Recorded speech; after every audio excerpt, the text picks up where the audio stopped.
Mariela, sorry. You're good. Go ahead. I am also a peer mentor for the College of Ed. I am a multiple subject candidate. I am currently finishing up my third semester of student teaching. I'm also a tutor for the CBEST, the reading and the writing, and basically any of the multiple subject CSETs, subset 1, 2, and 3.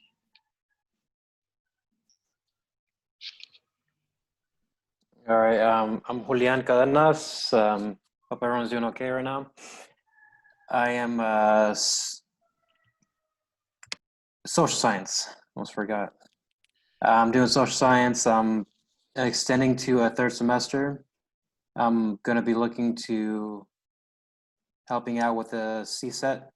So that's kind of why I'm here with you guys right now. That's about it. I don't know. Esme, you want to go? Yeah. Hi, everyone. My name is Esmeralda Raya.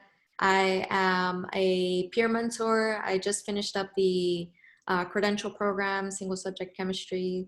I help out with tutoring for the multiple subject subset 2 science and the single subject science. And currently I'm creating some resources for that.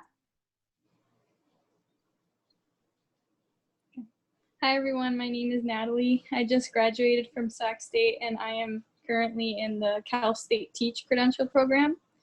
I tutor for the CBEST reading and writing as well, and any of the CSET multiple subject tests. I've taken all 3, so can give you some tips on that. Okay. So I will go ahead and share my screen. We have a PowerPoint that we will go over today. So the purpose of this workshop is to talk about CSETs in general, kind of the starting strategies that we share with students in kind of overall broadly in all the tests. I think Esme, right, we were going to ask if you all could please, on the chat room, kind of let us know what your subject is or what you're studying, what specific test you're studying. That could kind of help us leading with the PowerPoint as well as any questions that you all might have. Feel free to stop me at any moment or any of us with questions, or you can send them through the chat. I will have the chat open. So that way we can definitely answer any questions that you all have.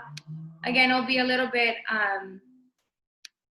it'll be a little bit of just a general, and then we're hoping that we can keep in contact with you all after this workshop, so we can just check up on you, kind of help you with resources. Again, we're all kind of working with as many resources as we can so we can send them to you, and you'll be able to pass these tests. And I'll also be sending, putting a link in the chat for you to fill out a form right after this in case you have any other questions or if any questions come up after this meeting. Okay.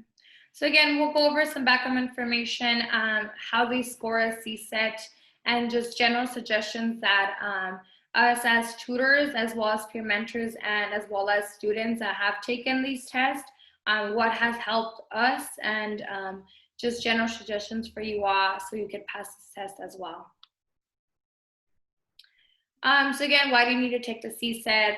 It is mandatory for the California credential system. It's just a subject matter competency so that California knows basically that you are also know what you want to teach. So most CSETs are composed of 3 or more subtests. Science is composed of 2. So the amount of time you have differs depending on the test and subset. So that's another kind of thing that we have talked about is time management and knowing kind of how much hours you have for each subtest. Also, all CSETs are composed of multiple choice questions and constructive response. And so we'll give you some tips on constructive responses things that, again, us as students have seen, us as tutors will let students know. So again, scoring, you need a 220 to pass each subtest, no matter what it is. So the way that they score is you have a raw score, and that raw score is converted on a scale from 100 to 300. And again, so you just need a 220 to pass. For most CSETs in general, it is a 70% based on multiple choice and 30% on constructive response. And that changes if it's like in a language. If it's a language, it changes either to 80% multiple choice, 20% constructive response. It also changes for a lot of the science CSETs. It could be 50-50. So that's something to be aware of. So when you're taking the test, you kind of know how that score is being, how it's being basically scored to get that 220. Okay. So these are some, again, things that we tell students mostly to do is very first thing, also visit the website, the CTC exam website, to take the practice test that we have that they have online for free. Click and prepare your test and take the practices and analyze those results. Determine your strengths and weaknesses. Downloading the test structure and content for each subject, which is something I think, Mariela, you talked about, right? Mm-hmm. Yes. That helped you was writing them down and kind of having that definition. So again, highlight the topics that seem the most difficult for you, or the areas where you might need the most review. Develop a plan. So the reason why we're making this again is to remind you all that we have tutoring availability. We also have a lot of preparation books. Depending on the CSET, we currently are not in the office, we're working from home, but if needed, if you do need some books, we definitely have a lot of books in the office. We will just need you to email us and let us know like when you can stop by, and then we'll be there to be able to like hand you those books. We are again working on some online resources, and we also have us for tutoring through Zoom during the summer. So again, how to register, everything will be through the CTC exams website. You make an account, you answer the questions, you choose your test date and location, and it should take 5 weeks approximately to get your scores back. So this is some of the constructive response recommendations. If you can, start it first. Basically, working on your time management is important because your constructive response needs a little bit more thinking than kind of the multiple choice. So write out as much information as you remember. And I think one thing that I didn't write on here, but I think Mariela and Natalie had talked about, was never to leave them blank, right? I'm not sure if you wanted to add something on the constructive response. The only reason I had mentioned to not leave a constructive response blank is because that basically gives you an automatic 0, right? So if you leave anything blank or unanswered, they don't have anything to really score you on. So at least if you write something, even if it's the bare minimum that you can remember about that constructed response, it is so much better than leaving that response just blank. I know a lot of students have also left it blank because they run out of time. So I think that's why one of the good recommendations is that to start with the constructive response first, because that allows you to just manage your time a little bit better.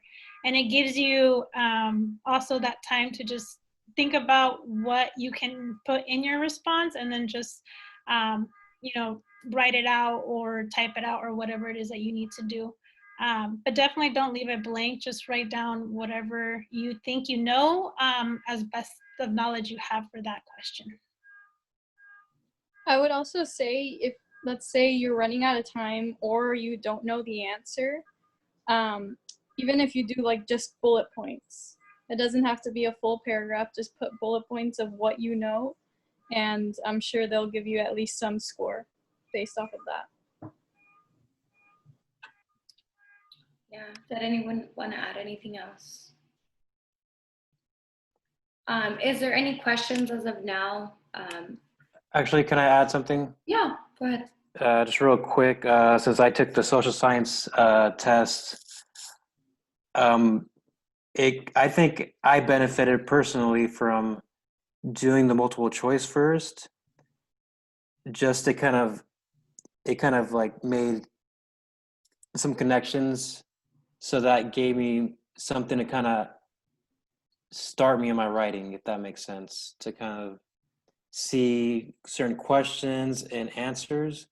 So as I was answering those, it was kind of beneficial for me later.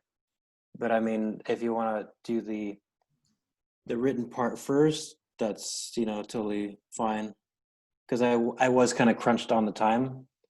But yeah, from my experience, it doesn't have to be lengthy.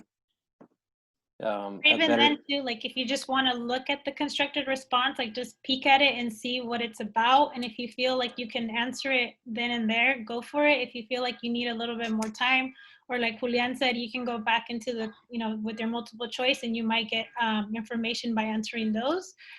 You can always go back and forth. You don't have to just like specifically finish a multiple choice and then do response. Like you can go, you can jump back and forth between the two if you need to as well. Yes. So again, this is a website. If you all would like, I can go through it. So we'll go through some of them. So it looks like a lot of you are social science. I think some of you said you had taken and passed and still need to take some. Julian's here, so he will be able to help with any of the social science. I think most of you, well, am I correct if I say that all of you are social science? I think social science in Spanish. Yeah, social science and Spanish. So we can, I think we have the domain here for social science. Let me just move this. So it's right here. So I don't know if you all had specific questions that you wanted to ask for the social science.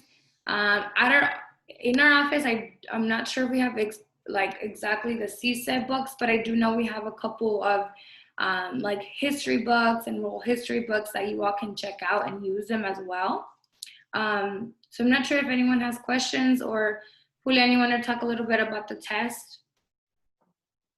I mean, just to kind of go back to the studying portion. I don't know. I mean, you said you don't know if you have books. I have. I bought a couple specifically for the CSET. So I mean, I'm not in Sacramento right now, so I wouldn't be able to lend them. But I can definitely like recommend the ones I used, as well as the textbooks I used before studying So I used textbooks. So like specific like high school textbooks for like world history, U.S. history, was like reading those carefully, taking notes as I was reading, and then that kind of helped me prepare. But on top of that, that's when I decided to go out and purchase my personal study books specifically to help guide me through the test. So I mean, I can definitely figure something out. And as far as the test, I made a mistake and kind of waited to the last minute to register. So I ended up taking all three sections the same day, back to back. So I was able to pass the first two subtests, so world history and U.S. history. But by the time I got to the civics, the third one, I was pretty much burnt out because I was already like 4 or 5 hours into the test. So I mean, just having kind of learned my lesson, but you know, if you can try to spread out the test. I think it's better.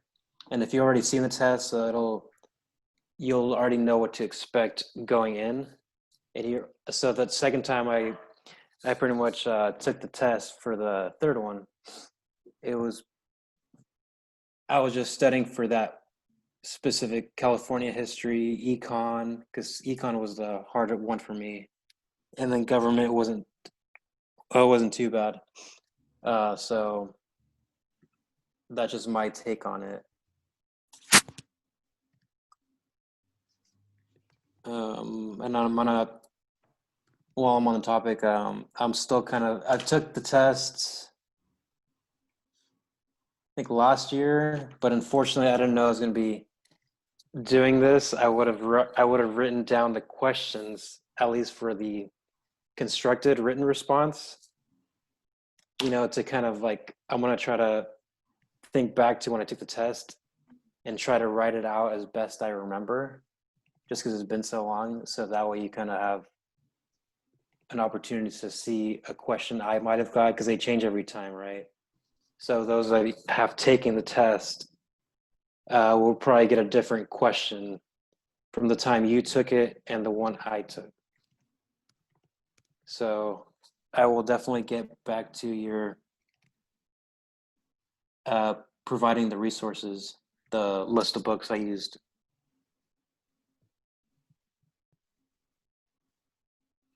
Yeah, I don't know if anybody else wanted to add specific study strategies or resources that we've said or we've used before.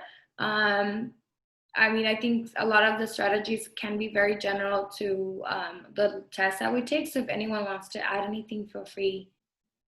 I didn't take the social science CSETs, but from the history portion of the multiple subjects, what I did was just watch documentaries, like Julian said, look at textbooks, because that's very helpful. Yeah, I mean, just reading a lot for history is important. I also didn't take the social science ones, and I don't know if maybe Julian, you can chime in and see if this kind of was the same experience for the social sciences. But for multiple subject on the subtest one, for the history part, I know for us, it was also pretty important, like knowing, like the geography, the religions, like the contributions that, civilizations had. All those things were like the main focus, at least for our subset in the history section. So something that I did was for world history, I would write down, what were the main contributions for each of those sections, like, geography, religion, just anything that they were known for, and basically was important and is still important till today, because a common theme for us in subset 1 for history, world history, US history, and California history, was how did whatever happened back then basically contribute to how things are now, right? And so that was like a common theme across for all three subsets. I mean, all three history sections for us. So that's a strategy that I'd used. I just would write down, like what the main geography points were, the main religions, the contributions, and how it all impacted, basically who we are today. And that also kind of helped with the constructed response, because I had a couple of them that would ask, like, how is that what happened back then relevant to us now, type of thing. So that's just important in the history field in general. It's not just about the facts, right? Everyone thinks, oh, history, memorizing facts, but you have to be able to articulate and explain why the significance of the religion, or, the wars, or, trade routes. So yeah, just definitely focusing on the significance and the legacy, how it affects us today, is important to be able to show in your test. So, I mean, when I was studying, or I did my book came with a practice test for all 3 sections, right? It was just like a generic questions, and the multiple choice ones never really appeared very similar to the actual test. So what I'm trying to say is pretty much the practice book questions were very easy in my opinion. Once I got to the test, I was like, oh, like these multiple choice ones are pretty difficult. Yeah, like it wasn't very reflective of the study book. So don't, get too caught up on that. But I think sometimes people kind of have a anxiety taking or doing written tests, right? But I think it's a little better because you got to show how you know your subject more versus, oh, well, I have 4 options, 2 of them sound good, I want to pick one, right? So I think that's a good, just having some questions in mind, how to write a response. Also, you have to kind of be quick because it's a timed test, right? Just being familiar with the test will be a big advantage for those that need to retake certain sections, and even for the Spanish, because I did the bilingual authorization, but I took the Spanish subtest 3. I did not prepare for that one. I think I talked to Karina, and she's like, oh, it's like the AP Spanish test. I was like, okay, I didn't study for that in high school, and I passed. I got 4, so I shouldn't have to worry about it, right? But just being familiar with the test, how it works, will give you a great advantage. And that one thing that I wanted to build off, Julian, was that Lupita had mentioned it before in one of the slides. If you really look at the CTC website, and I think this could probably go across any test for any subject. If you really look at the domains and what they're asking for in the domains, they'll explain to you exactly what they expect you to know for that section. And for me, honestly, like Julian said, when I would study for questions, they were nothing relevant to like what was on the exam. The CTC exams are a whole different type of difficulty compared to what is in most like practice test exams. So I also found that kind of faulty, but what did help me was when I downloaded those domains and the explanations of what they were looking for, I used that as a cross-reference when I was studying, whether it was from a book, whether it was from videos, whether it was from, any other material. I would always cross-reference that because I know that that is what they're specifically looking for, right? So the most important information that you can grasp from whatever source you're using to fulfill what they're asking for on that explanation of the domains for each section. So I definitely use that, and I could say that helped me a lot for all my subtests that I took. And yeah, so that was something else that I wanted to build off what Julian said. Would you all say that the CSET exam was a similar structure to the practice exam that they have on their website? I would say for the most part, yes. As far as structure, I feel like even sometimes the questions that they provide on the CTC website, like the prepare section, even some of those questions are kind of, like Julian said, kind of easy.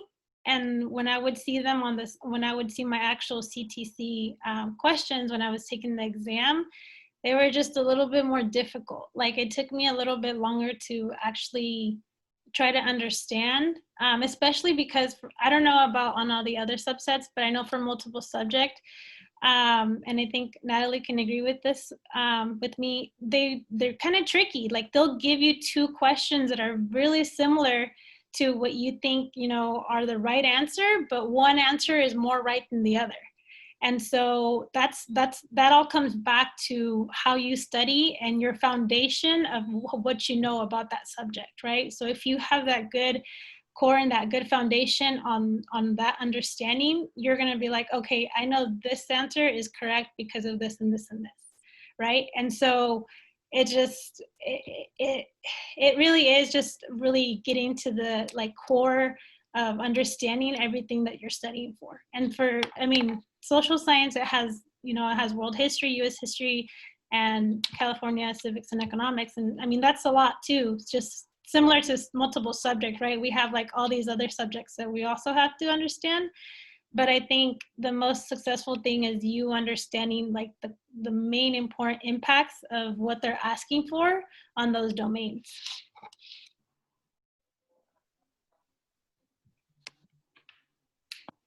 I don't know if anyone has any other questions or things to add. I was gonna say, yeah, the practice test that you see on the CTC website and also in textbooks, it's good practice for like getting familiar with the format of the test and also time management. But other than that, the questions that they give you there are really, really easy, like Mariela said. And for the real test, you have to go more in depth. You have to really read from other resources and things like that. Another strategy that I use too for studying was that the way that I knew that I fully understood the concept or whatever subject that I was studying for was by being able to explain it to somebody else. And I think that that goes across like any in general in life, right? If you're able to basically tell somebody else the main importance of something, then that tells you that you really understand what you learned, right? And I think that me being able to, you know, just talk to somebody or have somebody like a study partner or whatever it may be, and just kind of going back and forth and be like, okay, hey, let me explain to you what I know about, you know, the Civil War. And if I can basically explain to a person what a civil war is and like the main important facts of it, then I know for a fact, like, all right, I'm good on Civil War. So if I get a question on this, I know I'll be able to answer it right. Or even on a constructed response, because I had a constructed response on Civil War. And I felt that because I was able to, you know, have this conversation with somebody about what it was, I was able to put that on my response, and I passed that question. So to me, that was also another successful strategy that I had, was just, you know, having someone there to be able to have these conversations about, you know, what you know and what you don't know, and then just, you know, kind of holding yourself accountable to saying, okay, I don't really know this much about this specific area. I'm going to study and focus on it more. And then just kind of slowly build yourself up like that. And that helped me with my test as well. Also, most of y'all are social sciences. So if I were you, I would like get each other's contacts and start studying from there, because the people that you surround yourself are your support system and your allies. And so they help you when you're trying to prepare for it, as well as to keep you accountable. Yes, definitely.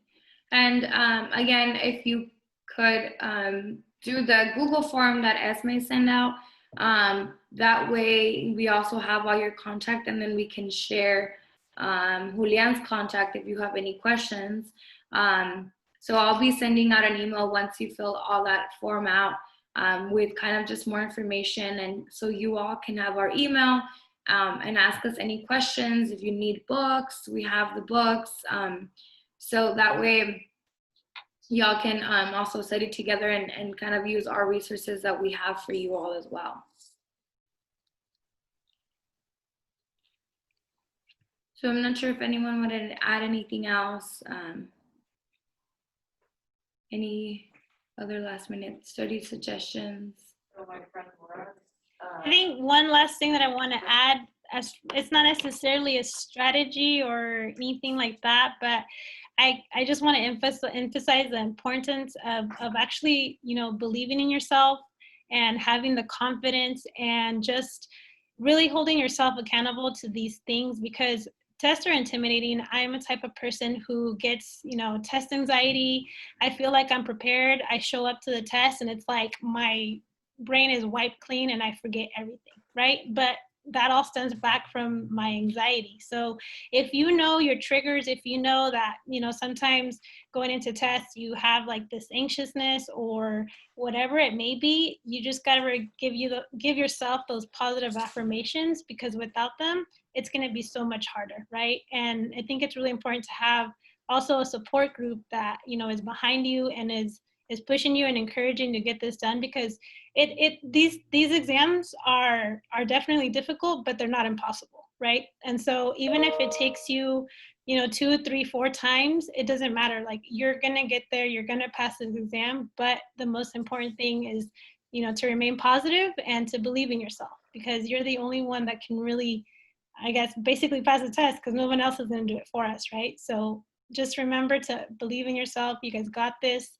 You know, if you need any support, we're here for you. We've all been through it and we know what it's like. So, you know, that's why we're here, and we're here to help with whatever we can. Yeah, and if I might add, having gone through this program, it's, oh, sorry, I thought I was muted. Having gone through this program, it's challenging, but you're going to learn quickly that it's better to come to student teaching over-prepared versus under-prepared. So treat the test as just a little roadblock right now. If you maybe took it once, or you're going to get there, like, it's fine. We're here to help with that. Does anyone need me to put the link in again? Or y'all got it?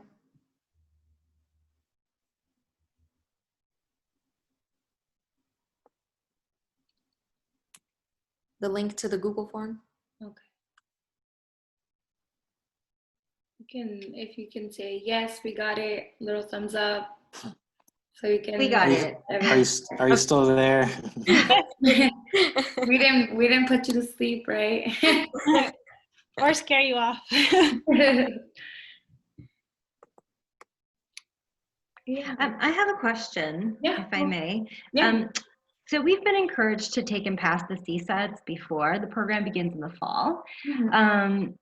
In the event that we try, but we don't pass, what strategies do you have for balancing the program, school, like actually going to school, and then preparing for the CSET? Well, I can vouch maybe for that one, because I was in the program. Well, I was still in the program, but I was in the program and I still had to take subset 2 for multiple subject. And so for multiple subject, subset 2 is math and science, which are not my strongest subjects. So for me, I will tell you that I had a hard time trying to manage study sessions and all the workload that I had as far as units and student teaching. So what I had to do was I really had to set a schedule out for myself, because what I did before for the other subtests was that I would study every day for 2 hours. Well, not every day, but like at least 6 days of the week, I would study for 2 hours, like a month and a half before I took the test. So by the time that it was my test time, I felt prepared. But for subset 2, that was a lot different for me, because I didn't have those 2 extra hours in the day to study for every day. But what I did is I created a schedule that I stuck to, and I was pretty rigorous to it, because I know that my time was so limited that I didn't have, you know, all that free time to study for this test. So every weekend, Saturday and Sunday, I would spend at least 4 hours of my weekend, or of each day, Saturday and Sunday, just studying for the test. I would break obviously the 4 hours into increments of like 20 minutes hardcore studying, take like a 10-minute break, another 20 minutes, and so forth, because breaks are really important during studying. And yeah, for me, it was weekends because we would student teach Monday, Tuesday, all day for elementary. And then we would have class all day, Wednesday, Thursday, Friday, literally from 9 o'clock till like 7 p.m. And then so by the time I was done with class, I was done. Like I was so burnt out from being in 3-hour classes that I would tell myself, yeah, I'm going to study when I get home. But realistically, like I wouldn't. And so that's when I realized that I really had to set like a schedule and stick to it as far as studying. Because you'll learn when you're in the program that, you know, time management and organization is going to be like your best friend. Marcella, to answer your question, so this is actually the first semester, first year that students are not required to have all tests done when they start the program, just because of everything going on and the testing centers being closed for a good while. A lot of them are being rescheduled. So if you don't pass it, you will not lose your spot in the credential program. Everyone understands that not everyone can take the test. Therefore, that is why we're making the workshops, making sure students are still studying and are still planning on taking them and can find testing centers to take it, but you will not lose your spot. Everyone kind of understands, everyone's in the same boat, so you're fine. But we want to make sure that you are still studying and still preparing, because we want to make sure, you know, you try and finish it before the fall, for the reason that, you know, Mariela was saying, and then they can all vouch that I can also vouch kind of, that the program is very rigorous, it's very demanding. You know, you're busy, you're working with students, and then you become a student yourself in the afternoon. You have homework, you have a lot of work to do. So we're here to kind of help you if you can, you know, it'd be great to finish it before fall semester begins, but if it doesn't happen, that's also fine. That was a decision made by the College of Education to, and the CTC, right, to let students begin the program even if they didn't have the test done. Yeah, I mean, I'm not too sure, but when we did it last school year, I think they gave us until before the second semester, basically, you had to have everything done. Mm-hmm. So I don't know if that's changed until this whole situation gets better. So yeah, we might have to look into that. But as far as answering your question, just like everyone's saying, time management, when you're feeling burnt out or frustrated, even staring at your textbook or your notes or whatever it may be, go outside, take a walk. You know, if you can, just clear your mind for a little bit, because that helped me out during the program. It'll help you with the studying and the program. So make some time for yourself. You know, don't stress about it too much. It's easy for me to say because I've taken care of it, but yeah, you need to, you know, take care of yourself as well. As far as the financial aid questions are going, so I know right now registration is closed. So if you're not enrolled for courses, they will enroll you. And plus, I believe open enrollment begins on August 4th. But you should contact, I believe Linda. What's her last name? Lupita? Lugea. Mm-hmm. So if you have questions about registration and you don't have all your courses registered for, or if there's a cap, then just let her know the situation as far as like what courses you still need to be added to. Because I know that if by a certain time you don't have 12 units or more enrolled, financial aid will delay their disbursements to you. And so I think it's critical for you guys to be able to have at least 12 units enrolled so they see that you are a full-time, because that happened to me last, I think it was the first semester of, for my student, for the program. And it was because I was not enrolled as a full-time student.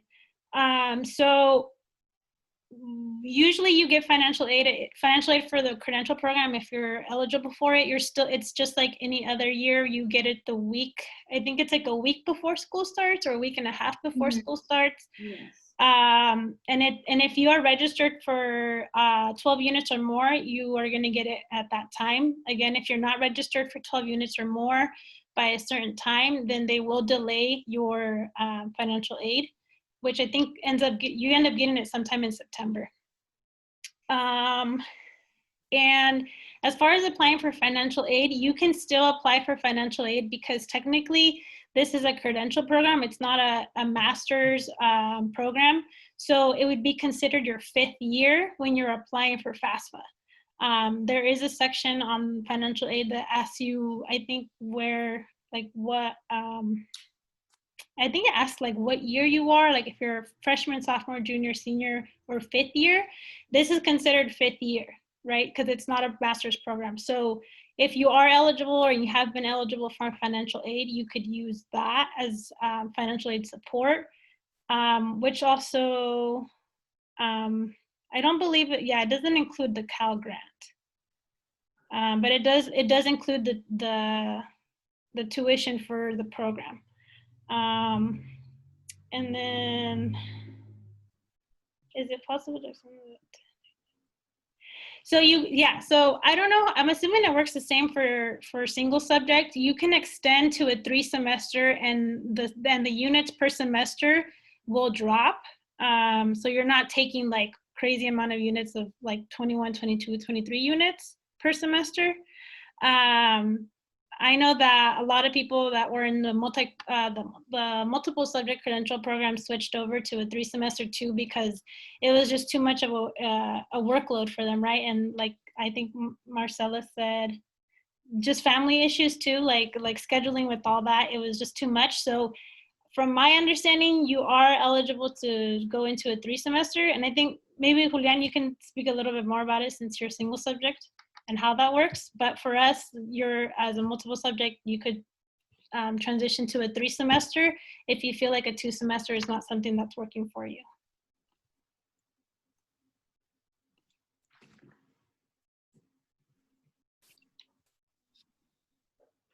I think you're muted.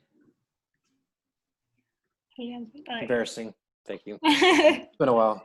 What I was telling myself, I guess, was since the first semester kind of did like sneak up on you, like it sneaks up on you really quickly. So I was already kind of on the fence, like this is pretty intense. Like I'm dealing with some personal stuff. So our seminar teacher, Dr. Ariano, she had mentioned that it is a possibility if you want to. So there was different options. I basically didn't decide until the second semester to extend, so I wouldn't have to do my TPA. So the recording and the commentary for that. So you guys will learn about the TPA. Once you guys get into the program, it's just an extra step that you have to prove that you're a competent teacher according to the CDC, right? And other people. So I don't really have much information because it wasn't really like I want to take less units. It was more, my experience was just to push the TPA. So I've already done all my courses. I've done my 2 semesters of student teaching. I've got my hours. And now I'm going to return with the same CT that I was working with at Luther Burbank High School in Sac City in the fall. And we'll see how the recording for the TPA looks like for me. So just to clarify, Julian, because I'm also a 3 semester, so this semester for you, it really just is your student teaching and your TPA course, correct? Yes. Okay, yeah. So I think that's how it plays out for most programs. The first semester looks pretty similar to most candidates. You are taking about 19 units.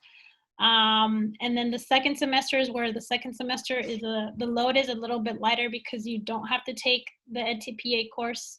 And you're, from my understanding, you don't have to report to student teaching 3 days of the week. You can still just do the first 2, at least for multiple subject. I don't know for single subject how that would look on the second semester. And then the third semester, you're solely focusing on your student teaching and your TPA course. And that'll be it. So you have, I guess, a little bit more time to focus, on your student teaching and all that. And then you do have your EdTPA mentor, who helps you preparing for the EdTPA and submitting it as well. Yeah, and then just to add something to it is, you guys will learn about all this terminology once you get into the program, but you're basically starting off either if you're a single subject, you're going to start off at a high school or a middle school. You're pretty much going to be observing another teacher teach, however that's going to look like in the fall, I don't know. But you're basically going to take over one class in the fall semester. You're the teacher, you're grading, you're planning everything with the guidance of that CT. And then the second semester is when it picks up, because you have to be in charge of teaching 2 different classes on top of doing your courses at Sac State in the evenings. And then so I had a more difficult time juggling the 2 classes because I was teaching sophomores world history and freshmen ethnic studies. So I was kind of juggling, trying to plan for 2 different classes. Ethnic studies is a brand new course. Teachers that have been teaching social science for decades don't even know how to teach it because it's pretty much brand new. So that's kind of where I made this decision to say, hey, this is going to be too overwhelming. Let me ask if I can extend. So that was my reason for extending. So everybody's situation is going to be different. Yeah, so just because you're a social science candidate doesn't mean you're going to be teaching the classes I taught. You could have theoretically 2 US history classes or a combination of ethnic studies and government class. It depends on who you get stuck with as far as a master teacher and what they let you decide to take on as a responsibility to meet your student teaching hours. Any questions about that? I know I said a lot.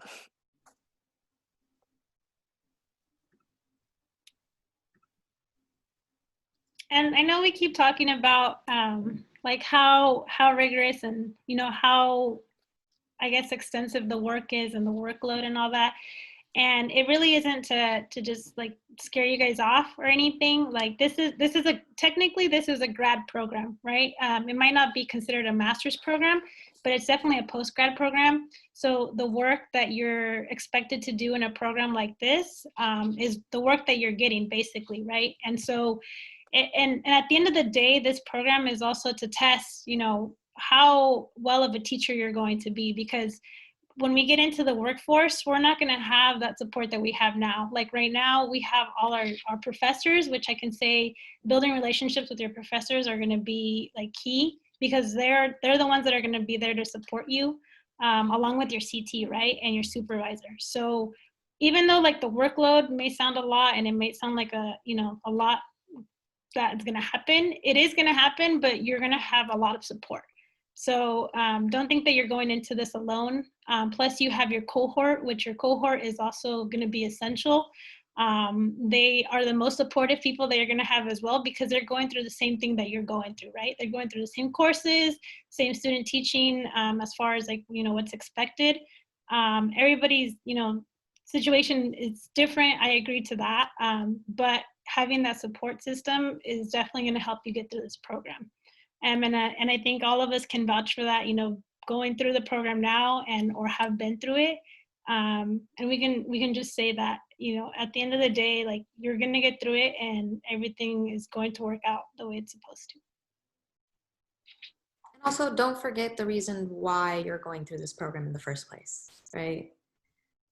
It's to be with those kids, with those youth, and especially in social science, I think one of the most important subjects out there is you're teaching the history and the reason why our society is the way it is right now, and what are you going to put forth in those classrooms, and whenever you feel like you want to give up, remember how important you are and how much our future youth need you.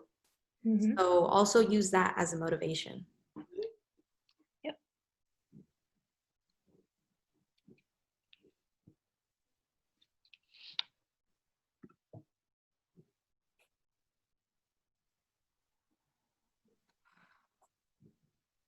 So, Joyce, for the 3-semester program, I know that you're still student teaching your 3rd semester. However, there are internship opportunities. I don't know how it works for the single subject, which I'm assuming it'll be the same. It's just really a matter of contacting, the school. If there's internship opportunities, I would ask for that because these internship opportunities are paid for. And so that all looks different, again, on the school and the district, but I know for a fact that as a 3rd semester candidate, you do have the opportunity, if you like to intern and get paid for it. Because technically you're still completing your student teaching, and you're also completing your EdTPA course, so that's another thing to keep in mind. But as an intern, if you get accepted as an intern at a school, you're responsible for teaching Monday through Friday, a full day. Yeah, you're basically taking over that full classroom. So it's considered basically a full-time job. So those expectations are there as well. That's currently what I'm doing for my 3rd semester. I am applying for internships in hopes that I get one.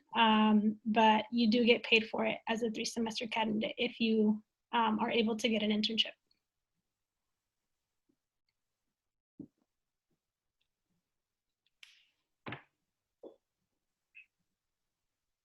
Was there any other questions from anyone?